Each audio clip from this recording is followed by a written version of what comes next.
राज्यभरामध्ये प्रथमच मार्च 2026च्या सुरुवातीलाच बांधकाम कामगारांना तालुका स्तरावरती भांडी, पेटी आणि अत्यावश्यक संचाचे वाटप करण्याचे काम सुरू झालेले आहे.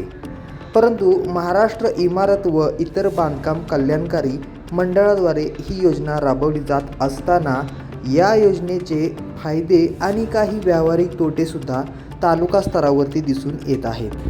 थोडक्यात बघायचं झालं तर भांडी पेटी वितरण हे ठिकाण आपल्या तालुका स्तरावर असल्याने कामगारांना पहाटे जिल्हा केंद्रावरती जाऊन नंबर लावायची गरज नाही.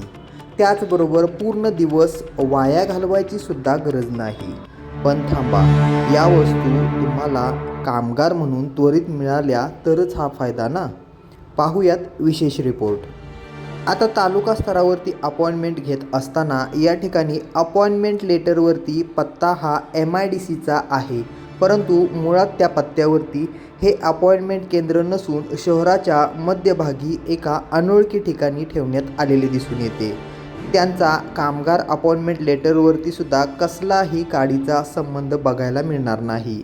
त्याचबरोबर दुसरी गोष्ट म्हणजे बांधकाम कामगार त्या कामगाराने हा नवीन पत्ता स्वतः शोधून या ठिकाणी अपॉइंटमेंटकरिता यावे लागेल.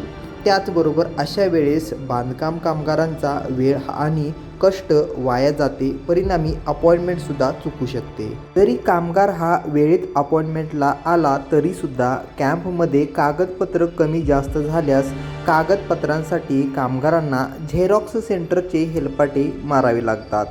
काही कामगार नोंदणी एक्सपायरी होणे आधी अपॉइंटमेंट बुक झाली परंतु नंतरही अपॉइंटमेंट घेतली जात नाही. असो, तर महत्त्वाचा भाग म्हणजे अनेक ठिकाणी भांडी पेटी उपलब्ध नसल्याने कामगारांना भांडी पेटी समोर उभे करून फोटो काढले जातात व फोनवरून भांडी न्यायला बोलवतो किंवा बोलवले जाईल असे सांगितले सुद्धा जाते.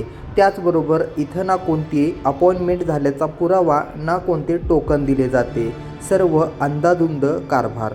दुसरा आणि महत्त्वाचा प्रश्न म्हणजे तालुका स्तरावरील कंत्राटी ऑपरेटर आपली मनमानी कारभार करताना सुद्धा दिसत आहेत. दुपारी 1 तास जेवणाला सांगून कामगारांना ताटकळत बसून सर्व स्टाफ एकाच वेळेस जेवायला जात आहेत. या प्रकरणी वरिष्ठ अधिकाऱ्यांना वारंवार तक्रार देऊनही याकडे वरिष्ठ अधिकारी मात्र डोळेझाक करताना दिसत आहेत.